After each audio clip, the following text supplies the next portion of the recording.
And we are recording with Mr. Leo Zagami on Tuesday, June 20th, 2023 at 4:10 p.m. Eastern time. I have a cup of ice and water, and it's like making a lot of weird noises. It's never done this before. I don't know why it's doing that. But guys, Mr. Zagami's been here several times before. Your books, Confessions of an Illuminati, are absolutely brilliant. I've always said my favorite one is number 7. But it's been but they got number 8 out now. We haven't talked in a while. But Mr. Zagami, could you please maybe catch everyone up to date and tell us on, and that's why I love having you on, is you look at the super zoomed out picture. You look at where are we going as a whole, spiritually, technologically, demons, angels, AI, warfare, the war for free will. It really is the most zoomed out, comprehensive picture of really anyone I talk to, which is why I love having you on. I also love your accent. I know you don't like it. You say Chef Boyardee. I love your accent. You got a badass accent. But guys, go in the description and please go support Mr. Zagami. Please go buy his books. They're absolutely incredible. But with that, Leo, how are you doing, sir? Great. And actually, yeah, Volume 7, it's a great book, and I'm actually doing a follow-up to Volume 7 in a way, but it's a book that could be read, will be able to be in the future when it comes out, also by people who maybe have not read the previous volumes. However, it's something that is coming up this summer. I will notify you when it's ready. It's volume 9 of my confessions. I can give you, if you want, the title at the moment, at least temporarily. I think that's the title that going to stay for this book. Is Confessions of an Illuminati, volume 9, 7 steps into the secrets of the New World Disorder, from transhumanism and immortality to Gnostic Jesus, UFOs, and insect witchcraft. So it's kind of it's a lot of interesting stuff. For the first time, we will be also discussing Jesus, but the Gnostic prospect of Jesus that is often embraced by Freemasons, by the Illuminati, the various mystery schools that we call Illuminati. As you know, I kind of tend to give this name to a wide range of mystery schools, not only Adam Weishaupt, but also starting from Adam Weishaupt. So it's going to be very interesting book to bring out, because there is going to be some new elements, of course, of my research and my work. In the meantime, I'm of course continuing with my work on the internet, divulging amongst the censorship what I can, especially because I'm still on YouTube. I never really picked up that many viewers on Rumble, so I am present on Rumble, but I don't really have as many viewers as you have. And hopefully we will be able today to just clarify some points on what is going on. And I leave it to you, of course, for the questions. But I would say that, of course, people now are very much taken by the whole alien thing. And as you know, in volume 7 of my confessions, I made very clear that the actual origins of the AI were to be researched in the alien. I mean, the topic that we call UFO now, WAP, aliens, and all that. It's actually what gave birth to the AI, and that is a concept which I launched, as you know, in volume 7. This proposing the AI as something alien, something that is not the fruit of this planet only, because of reverse engineering. And now that we have these confirmations regarding reverse engineering, of course, it's all confirming what I wrote already in volume 7. And so that it's a very interesting thing that at the moment needs, I think, some discussion, because, of course, it's the topic of the day for many people. It's unbelievable that we have this kind of situation, and that the government is hiding things at this level, and that they have managed to hide it for so long. But in reality, they have managed to hide a lot of things for a long time. So, I mean, I don't know why people should be surprised. I mean, we are still here in 2023, not knowing who killed John Fitzgerald Kennedy. So, I mean, it's not like the government has not been able to keep secrets from us. So as you understand, the whole topic of cyber Satan assumes also a very important relevance in regards to the end times. And that's why I thought that I needed to bring out some more work regarding this topic in the coming months. Then also regarding, of course, what is happening with the Bohemian Grove has been interesting. In the last week or so, we have seen workers from the Bohemian Grove suing the Bohemian Grove. Once again, they are complaining about being treated like slaves because they are there for 16-hour non-stop shifts at the Bohemian Grove when these billionaires don't even pay them the minimum wage of $15.50.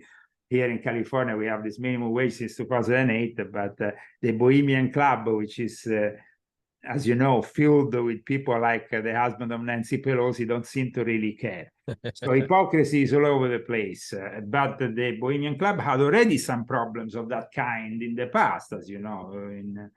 In 2008, the workers of the actual club were going on strike. This time, instead, it's a lawsuit from the workers of the Grove, which is interesting because, as we know, the Bohemian Club is not so discussed these days. It's not on top of the list of the conspiracy world because nowadays people seem to have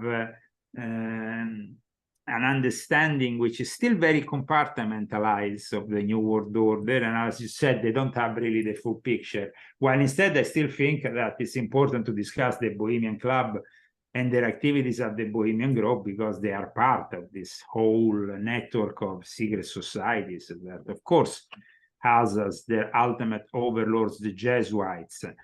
And the Jesuits, as you know, are very important in Hollywood. I discussed all this in volume 8, together with the Sabbatean Frankists. But recently we have seen how they have made a film about Father Amort, this exorcist that, of course, was a real-time exorcist, but in the fiction world of with Russell Crowe, it became this Hollywood movie, of course, sensation. It's really about sensational. I mean, I tried to see if I could work with the people in Hollywood, tell you the truth. They contacted me, actually, the authors of that film recently. And we kind of like, held long discussions. I think we talked for, I don't know, 5 or 6 hours in total, just to see if, we could get to, to some kind of arrangement. But it seems like at the moment, Hollywood it's a little bit like Oliver Stone has said recently. Oliver was in Romania. He was, I think, receiving an award. And he said, I don't see any difference from seeing a movie and seeing a video game because it seems like it's all about action, action, action, action. There is not really, and computer graphics, like I explained in volume 8, there is not really any plot anymore. It's just about being bombarded by sounds, by colors, by and passively going through something that leaves you not really enriched culturally. It needs to leave you even more demented than when you went into the cinema, into the theater. So this post-pandemic era, which of course sees us again going into the cinemas, into the places where we, for a couple of years we couldn't really go, especially people like us who didn't want to have that green card and all that BS. But I think that the problem is that people still need to mature and understand that we are at a turning point in history where we are getting bombarded with all this rubbish, but we are not really understanding that what's coming next is going to affect not only us, but generations to come. It's like the political world is of course fueled with Trump and with what is happening to him, and of course it's very sad to see that they're doing everything possible and imaginable to destroy the only candidate that in some way could probably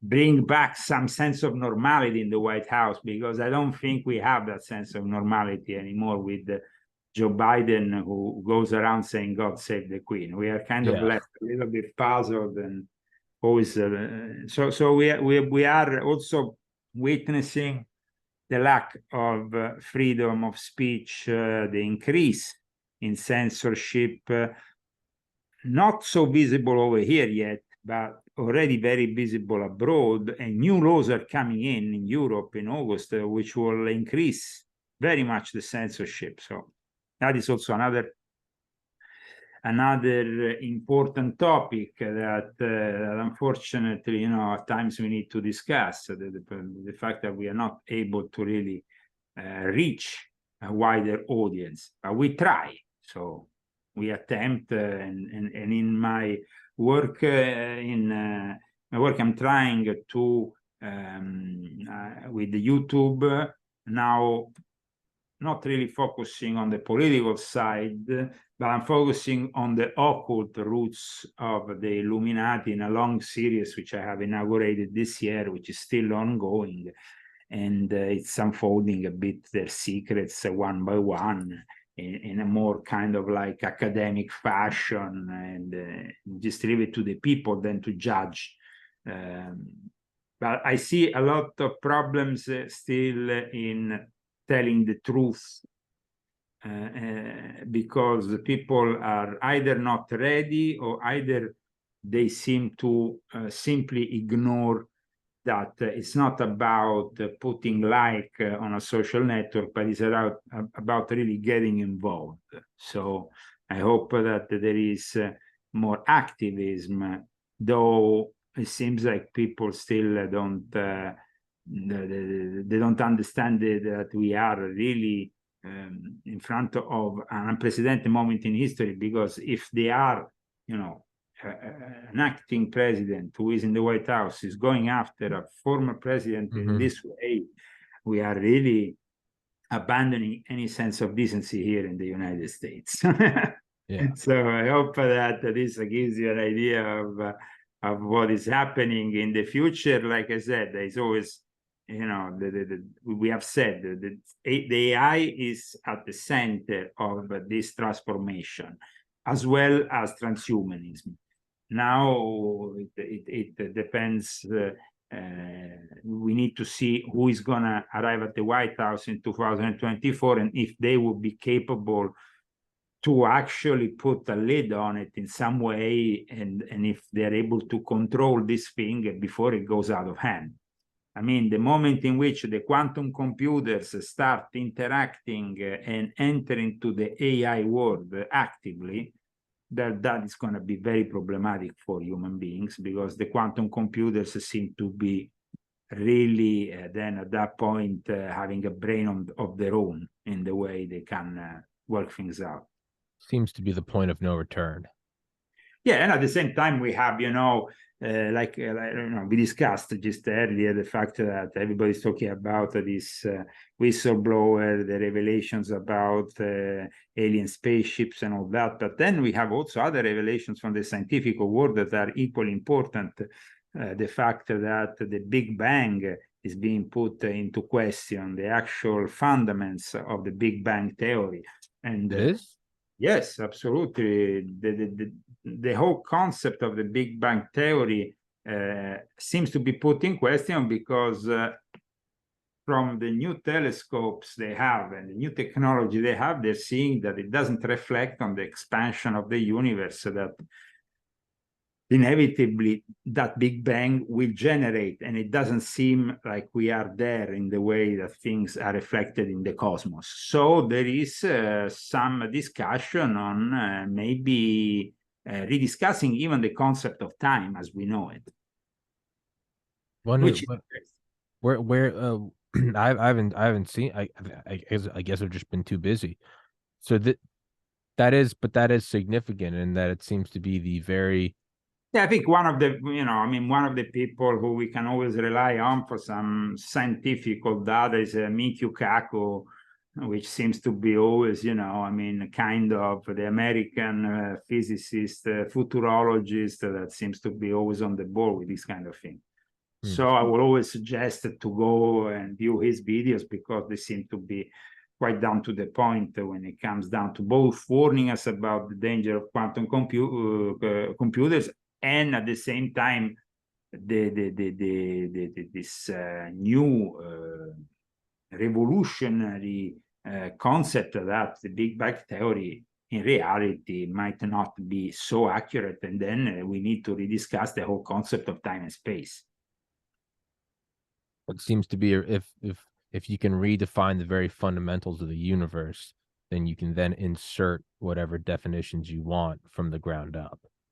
I mean, I understand also, when it comes down to understanding the universe, of course, now that we have these quantum computers, now that we have this AI, we will have also the possibility to finally have a wider understanding. And that's the problem here. We have the Illuminati of today who want to rebuild an hypothetical golden age, just like in Atlantis. But the problem is that they are doing the same errors that brought the end to Atlantis. Now, without going into the history of Atlantis, but we can say that there's been, of course, some divine punishment in the past that is kind of like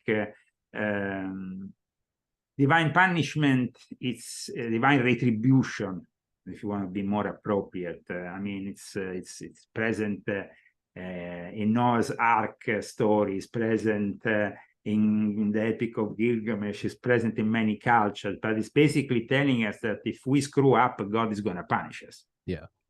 And so the aim of these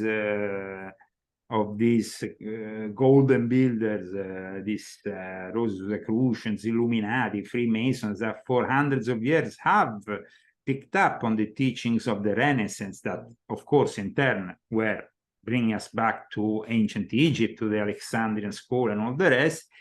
It seems like though they are not capable, people like Klaus Schwab, like his philosopher that, of course, it's like not really the kind of philosopher that you have in mind when you talk about the philosophy, because you vary and what is happening with everything that has to do with transhumanism and the way he's proposing this new technology in a very aggressive way, wanting to monitor every aspect of our life 24 hours a day. It's not really a golden age. I don't think we are approaching a golden age. They seem to think that the AI will bring us to a golden age, but that's not really the case. And so we need to rediscuss that, and we need to, but they are the people in power. So how are we gonna front that kind of no? So do you think, so on one hand, that almost makes it more dangerous then, because it's not Yuval Harari, it's one person, of course, but here we have, when you start studying all the papers from the various universities today, you understand that the academic milieu is made up of people like this, who have a blind certainty in science, and they think that it will bring us all the solutions that we need. They don't really seem to focus so much on the problems they might generate. And when they think about the problems they might generate, they say it's a necessary evil for a technology that is going to make our life so much better. That is a big problem. And of course, this is not going to be the golden age when you have the AI, the cyber Satan controlling every aspect of our life, deciding where we can go, where we can't go, because our car today, it's a car that we can just put on and go wherever we want. But tomorrow is going to be a car that is going to be controlled by the AI. It's going to tell you that maybe today there is a problem in the air pollution, or there is a problem in traffic or something, and we just have to stay home, or maybe there is too much pollution in the air and we need to just stay home to help the world get better. This is the kind of BS that they're pushing, you know, the lockdowns of the future built around also the concept that everything has to be within 15 minutes. And if you don't, you know, they're already doing this in countries, in certain countries, like in England, they're starting to experiment this kind of thing. So I think that that's very sad, but that's where we're heading to. Do you think that what you said about, you know, whoever gets into office or who gets into the White House in 2024, can they put the lid back on AI? Do you think that that's possible? Or do you think that, because it seems like even if let's just say the United States puts the kibosh on AI development and research, China's not going to stop. India's not going to stop. Yes, so it seems to me that we are still capable of stopping the development of this AI grid around us, which makes us more depending on it. So, you know, that's why the more we go towards the so-called green technology, the more we are actually going towards depending from the AI. The more we are choosing, you know, to maybe put a smart thermometer in a house rather than a normal one, and then connecting it to our air conditioning, or the fact that we have a smart house, a smart this or smart that. I always said in my books, as you know, that equals Satan, not smart. And it's actually not very smart to embrace this technology. But this idea of a golden age that follows us since the time of Plato, and since the Critias, and since the description of Atlantis, and then his idea of a republic.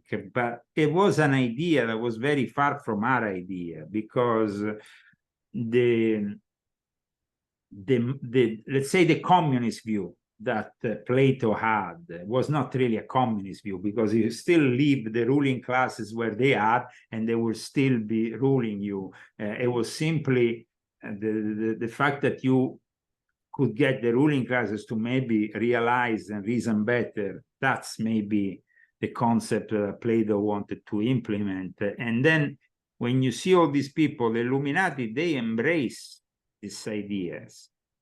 They embrace these ideas from ancient Greece, from ancient Rome, from ancient Egypt. But then when they actually put them into practice, they put them to practice with a completely different set of mind. Because in Plato's idea, there was a disinterested ruler, a disinterested king, a disinterested person that was in charge, that was doing everything for the people, and that actually was, you know, was taking on responsibility, but was doing it respectfully of all these rules that, of course, then had to be discussed.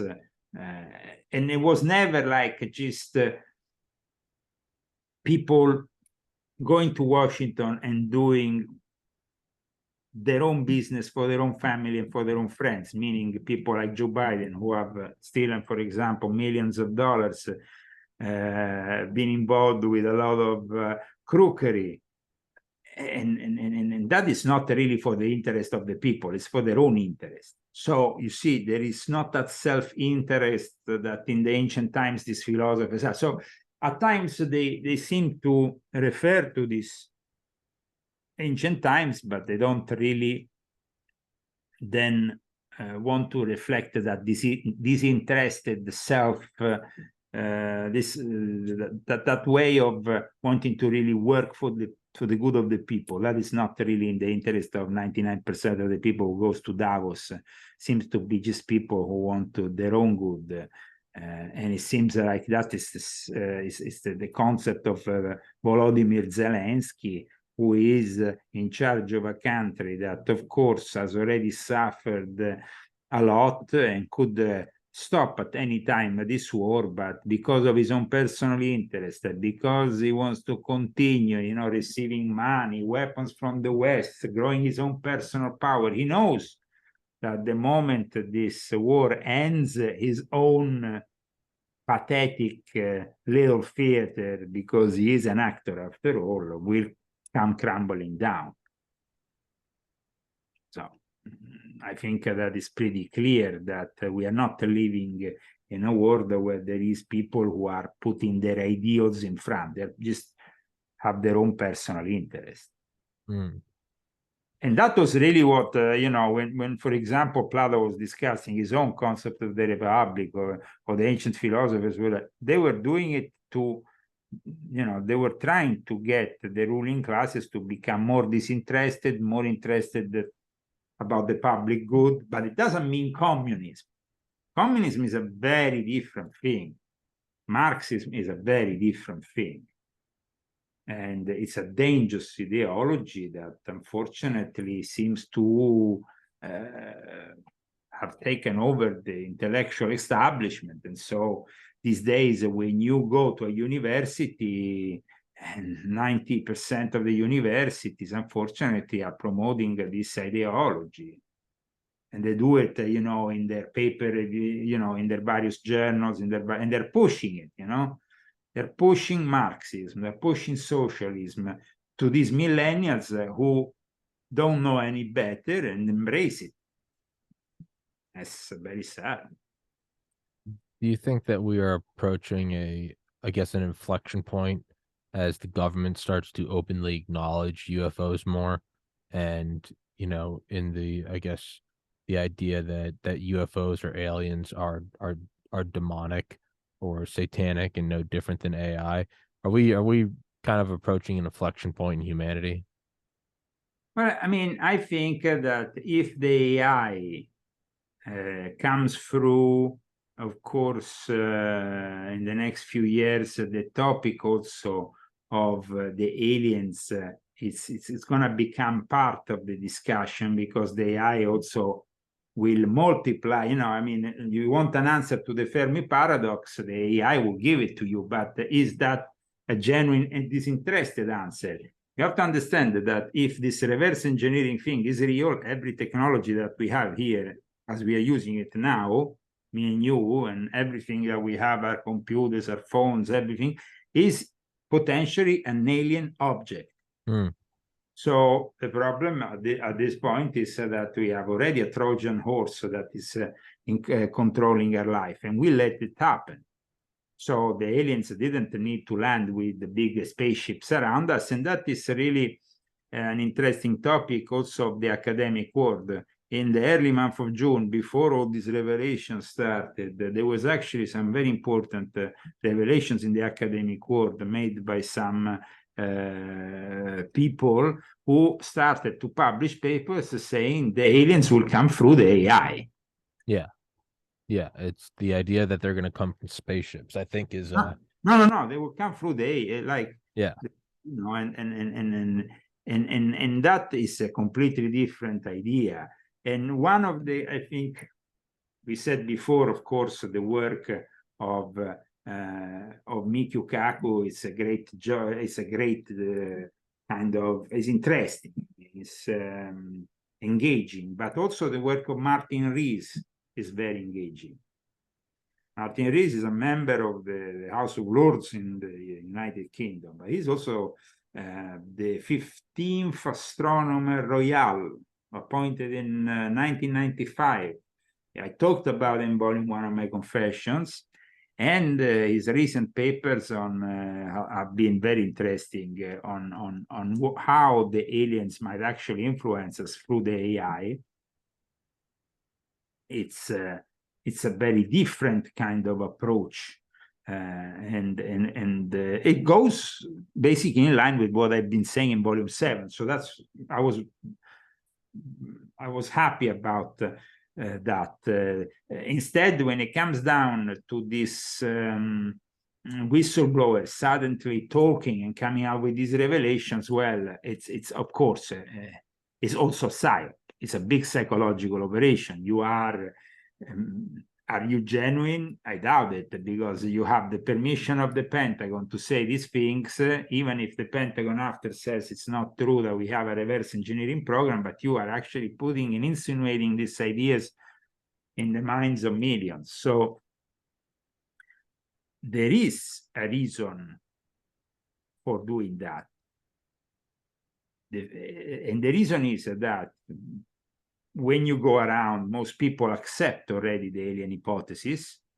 So now the next step is how to sell it for them, no? Yeah. How to sell it, and if possible, also how to sell it for our own disadvantage, meaning for their own strategy of tension. That's why there has always been a lot of talk, with this Project Bluebeam nonsense. But when it comes down to Project Bluebeam, it's the creation of one single person, and I never found any other evidence. And so I'm always like, this Serge Monast created this whole Project Bluebeam thing. There is still a lot of talk of it. There's still a lot, the artificial second coming. But I don't base my work on hypotheses laid down on the internet by a journalist. Yeah. Because I have my own work conducted through the years, as you know, with my own background in the secret societies and stuff, and I don't expect anybody to believe me. But if I was somebody who had put through, let's say, Project Bluebeam, I make an example here, no? But then nobody else is discussing it. There is no other evidence from any other person. How can we believe in something like this? It's been a conspiracy around since the first part of the 90s. I mean, so it's not like a recent conspiracy. The guy, Serge Monast, this Canadian guy, died in 96. So, I mean, it's been long gone. But maybe the system embraced this theory, because in a way, when you are saying, you are selling the fact that the second coming is artificial and is BS, who is going to take advantage of that? Yeah. The system. So for me, it's very important. Also, in my new book, in volume 9 that I am completing, it was very important to clarify this. And of course, not only this, there's many other things I discussed, but this was an important thing, because I think that every time, like recently, I stopped working with InfoWars. Alex Jones is not having me on anymore because he doesn't want to discuss the Vatican. He doesn't want to discuss the Jesuits. After the Sandy Hook trial, the big 1 billion fee that is supposed to pay, and in theory, because then in practice we have to see, he is bankrupt. But apparently, then suddenly, Steve Bannon appears in the picture. Steve Bannon is connected to Opus Dei. I'm not really somebody who gets along with the Opus Dei, because they are a sect within the Catholic Church. And suddenly he doesn't want to have me on board anymore. But the last possibility he gave me was to go on InfoWars and discuss Project Bluebeam. And I told him I didn't tell him screw himself, but I just said, sorry, I'm not somebody who has risked his life for many years. Also working for InfoWars in Italy, I was risking my life for exposing the Vatican, and I exposed some serious stuff, some concrete, like scoops made out of real journalism. And then become somebody who embraces Project Bluebeam, a conspiracy theory which I don't even believe is true. It was a little bit disappointing. Yeah. No, that's got to be disappointing for a lot of people. It's disappointing for a lot of people that want to believe in Alex Jones as the tip of the spear. But the moment in which you don't discuss the Vatican any longer, or the Jesuits, you are no longer at the tip of the spear. Well, I think it's the moment when any one topic becomes untouchable. It seems that you're no longer being sincere and you're no longer open to all options, right? Yes, absolutely. Yeah. It doesn't necessarily mean one thing or the other is the answer, but how could I call myself an unbiased show if I said we can talk about anything aside from the Vatican? I'll be like, well, you're now putting lines around what is and what isn't true, and that is by default not having an open mind to be open to all theories and all explanations, right? That's not how critical thinking works. You have to take in all possible routes and explanations and then whittle them down. But that's that's gotta be frustrating from your point of view. Well, frustrating. I simply, disappointed because I Disappointing, gave, yeah. 7 years of my life until last year. Basically, my involvement with Infowars was also a professional one. I had my books on their store and Sure. a lot of things. So, I mean, it's also a professional thing, but at the same time it's disappointing because you have an idea and an ideal that you want to in some way you want to fight the system.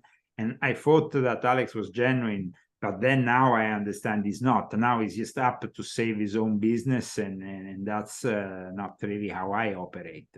I have lost a lot because of my ideas, because of pursuing this fight against these people, which I deem as criminals, as Satanists, as evildoers. I will never give up on my fight, even if I had to leave. I had to leave Italy. I had to leave everything I owned and a lot of other things. So, in the end,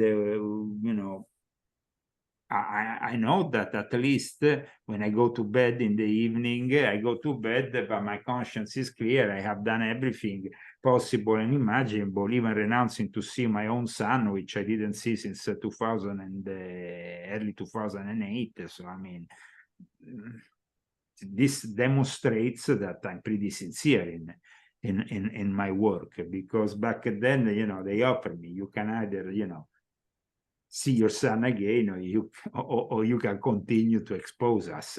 That was basically what they made me understand in what they were pretty clear, pretty direct about it. So I made a choice.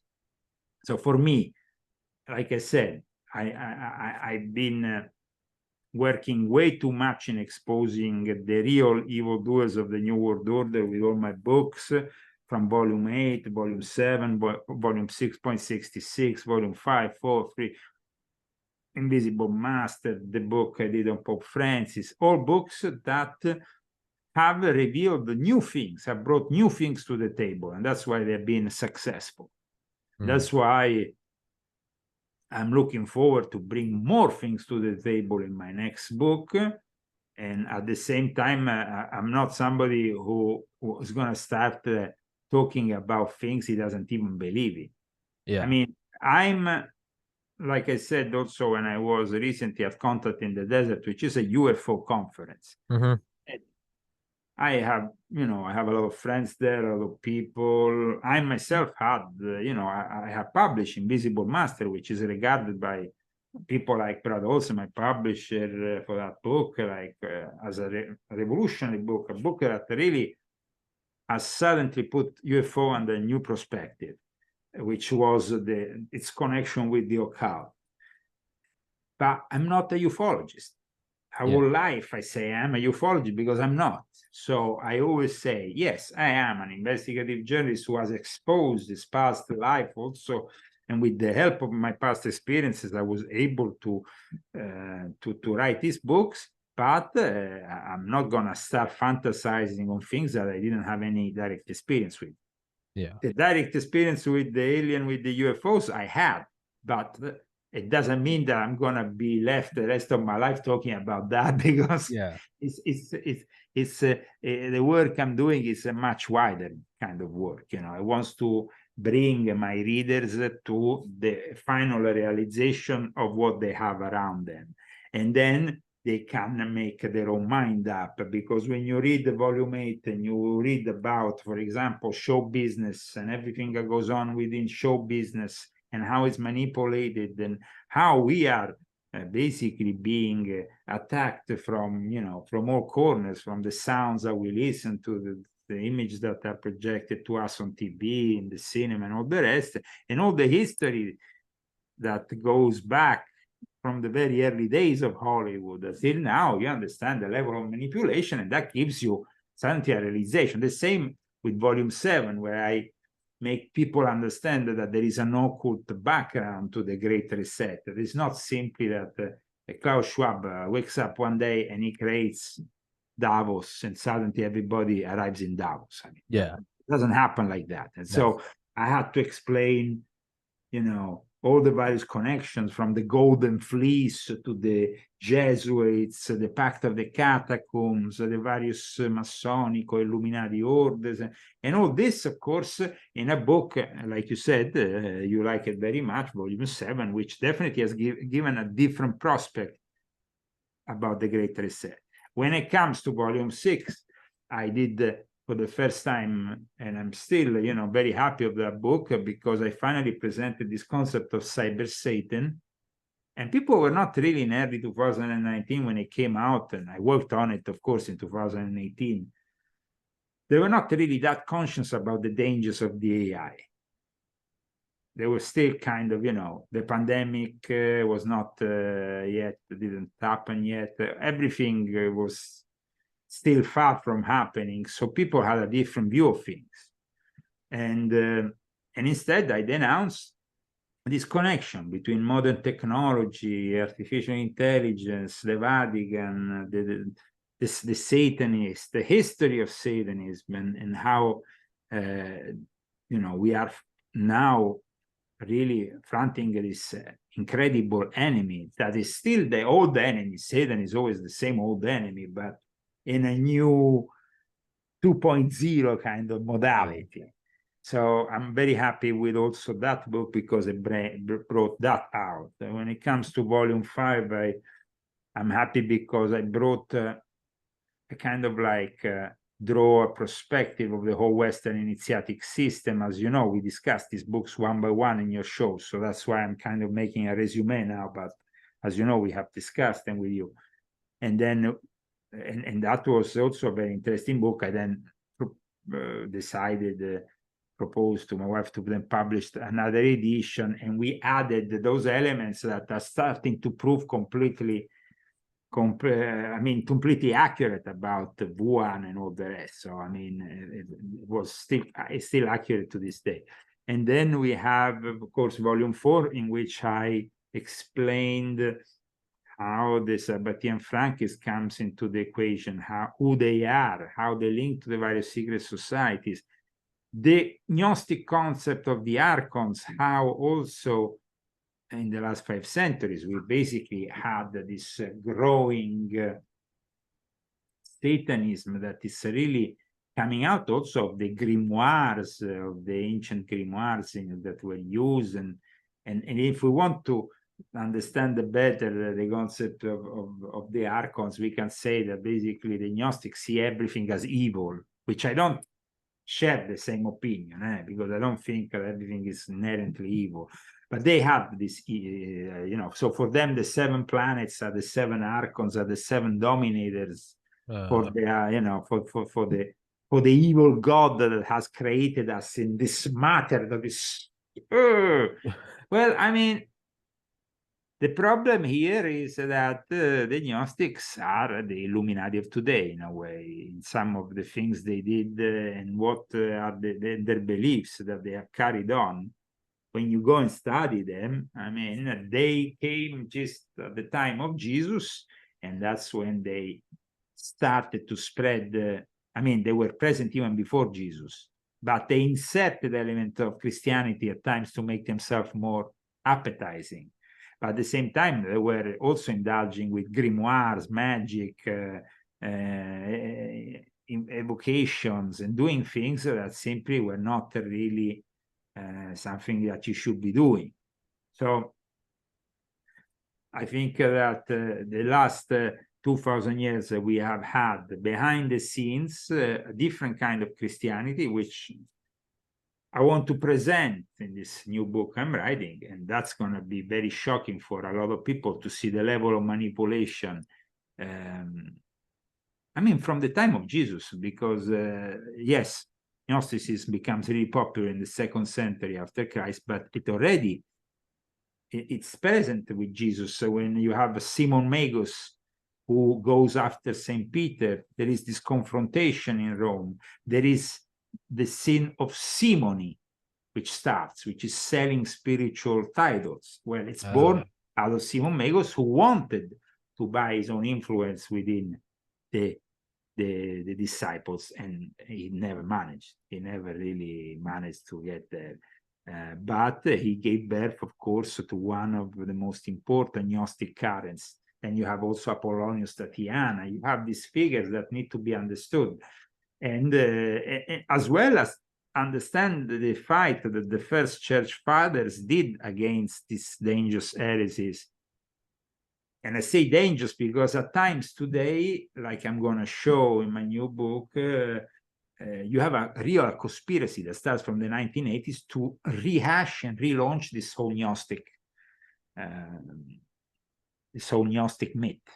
And so that is very important, I think, that people realize that the first Christians had to fight also with a dangerous heresy, because these people are the same people who are now proposing us the lies of transhumanism and the promise of a golden age, because then, of course, Gnosticism it didn't die; it stayed behind the scenes, and then gradually re-emerged in Freemasonry, in Rosicrucianism, and many other currents. Just to name, I mean, Crowley became even a bishop, a head of his Ecclesia Gnostica Cattolica, but then he made as one of his saints Adam Weishaupt, the founder of the Illuminati, just to tell you, I mean, how confirming that the link with this dangerous heresies. So that for people say, but who cares about these heresies? People today, in their pragmatism, in their materialism, they probably don't care about these things. But then you have to make them realize why they are so important, why they actually interfere with your own life today. So my work, as you know, is to decontextualize and to then recontextualize in a different context in which you are understanding really that all these things have affected us in one way or another. And that's why I think that people will particularly appreciate all my books that I did, because they're all very much directed to make the people reawake their instincts of their curiosity, but then give them also the tools to free themselves from this prison made of lies that of course sees also the participation of the academic world. But that's sad, but it's true. No? These days I have people every now and then says, why don't you go and teach in this university or this other university? I say, man, yeah. I mean, as soon as you go on a campus, you're probably gonna have Antifa or whatever, and they're gonna come and beat you up or do all kinds of things. I had some people when I first arrived here in America that wanted me to go to have a speech in Berkeley. And I had to tell them, are you sure? And then after a week, they said, no. No, it's not possible. So, I mean, I was like, I knew it. I mean, it's just, they shouldn't have even tried, because I know that I'm not welcome in this kind of situation, in that kind of context, which is very sad, because, this means that today you are not really able to spread culture, but simply propaganda, which is a different thing, a version of truth, not the truth. This is very sad, but this is the reality of things. A version of truth. In the last couple minutes, if we could touch on, so one thing you do touch about on your books, and I've always appreciated, is you have a more nuanced view of Trump in that you aren't glossed over by, you look at a lot of the things he's done and you're like, that's not entirely what a good guy would do. Um, I'm just wondering what your thoughts are going into 2024. RFK I mean, Jr. politics, like we said earlier, when I discussed Plato and I discussed his own view, but like I said, it's the politicians of today. They don't do it for their own, Yeah, usually for their own idea, for their own ideals, for their own obsession with giving maybe a better life to everybody, which is a nice concept, and it should be really the concept of a true leader to help. I'm here to help. I'm here to serve rather than to order you around. Now, I think that that amongst all the politicians that we have, Trump is somebody who has sacrificed his own business in order to embrace politics, not the other way around. His business hasn't really taken advantage of his political career. It has actually, most of the times, he has lost, because Trump before was a TV personality that didn't have really a political categorization. It wasn't really, the enemy of anybody. It was simply a TV personality, the apprentice, So people will welcome him from the left, from the right, from many, and they will not criticize. And then he went into the political arena and they started to, of course, criticize him. And I noticed a fundamental difference with Silvio Berlusconi, who just died a few days ago. Silvio Berlusconi was a media tycoon, but before that, he was also like Trump, a constructor. He was somebody who constructed a whole part of Milan called Milano 2, so he was very much into the same business as Trump. Then Trump didn't go into the media business in the same way. Berlusconi had a more active, direct involvement in constructing the media, while instead Trump became participant to a show, and of course he liked his presence on the media. That was, but at one point I was politically involved with Berlusconi around 10 years ago, because I participated with his political party to the election. So I saw things from within. And I was very disappointed because I wanted to help him out politically after I saw the Bilderberg Club kicking his ass, literally kicking him out of politics almost in 2011, when they, thanks to all these scandals, they were, he was a guy who he liked the ladies, he liked to have fun, maybe too much. Maybe at times it was just, in its minors that becomes really, even if it's 17, it starts to become a little bit. So, yeah. But Berlusconi was blackmailable. And most of these people are blackmailable, all of them who arrive to certain position of power. So then after they simply comply.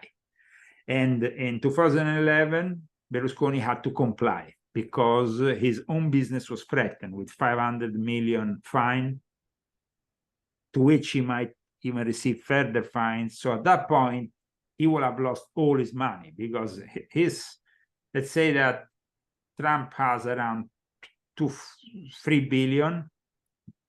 5 billion. Berlusconi had 6 billion, and his family had 6 billion. So a bigger, and he was about to lose everything to politics. So at that point, he had to make a choice. And from that moment onwards, he never discussed again communism. He was a guy who was bashing communists every day for years, bashing them, criticizing. Suddenly, he didn't do that any longer. Suddenly, he stopped. Suddenly, he started to conform. And then, of course, the fines, disappear, the persecution of the judiciary kind of slows down. And every time he might do something that they didn't like, they will immediately threaten them with another lawsuit case of some kind. So I'm seeing the same thing done with Trump, no? But Trump seems to want to continue to fight, something that Berlusconi didn't do. So he might have a lot of faults, personally, as a man, and all that, but he is somebody who is really fighting and is risking a lot. And if he continues to fight, well, the more he continues to fight, the more I have respect to him, respect for him, because Berlusconi didn't fight. And in the end, he sold out, and it was really sad to see. And it was pathetic. His own political party in the end lost more and more. And then, of course, the Fratelli d'Italia, which was like born out of his own political milieu, rose because they became, you know, the ones who wanted to be more populist. But even them, in the end, they are all part of the establishment. And even Meloni knows very well that if she doesn't comply with everything that is said about Ukraine, this, that, and all the other, she will not last. So I'm still hopeful about Trump for 2024, if that's the question. Like I said in volume 7, I don't mind DeSantis for what he has done in Florida, but if he wants to challenge Trump, then it's insane, because that's not going to happen. Yeah. And my ideal solution was just pass him on the vice presidency, because it's always good to keep your enemy close.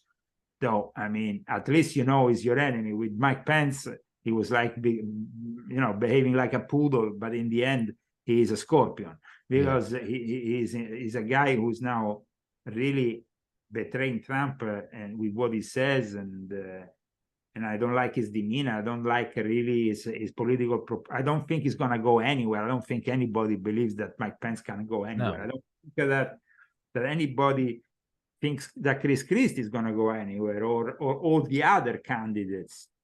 But my last message is, let's pray for America, because unfortunately 2024 might be the last elections, and after that we either have civil unrest, civil war, the breakup of the country, or either we have absolute compliance and we have basically the Communist States of America. Yeah. So under China. So that is this. These are the two options here. It's not like, or hopefully, maybe, I don't know, maybe Trump the second time will be a little bit more diplomatic and will be able also to bring back more people that thought about him as being not suitable, because then, I mean, I think that everybody now prefers Trump tweets that millions of illegals arriving, or the threat of nuclear war, or God save the Queen by an imbecile who is in the White House. So thank you so much for having me today here. I invite all the people to go to my website, leozagami.com, to read my latest articles, purchase my books, my latest one, of course, volume 8, but also volume 7 and all the others. I didn't talk about the trilogy, but of course, volume 1 we discussed is at the basis just of, my idea of how the Illuminati are, and not my idea, I mean, the way that this concept of the Illuminati is really unveiled for the first time with honesty, I think, in volume 1. The volume 2, it was a very controversial book. A lot of people don't know that, but it was a book that is still nowadays censored in some prisons, like in Arizona. And it's actually a book that had some lawsuit threats by Satanists, or the Brotherhood of Satan, who said they were not part of me. Crazy stuff.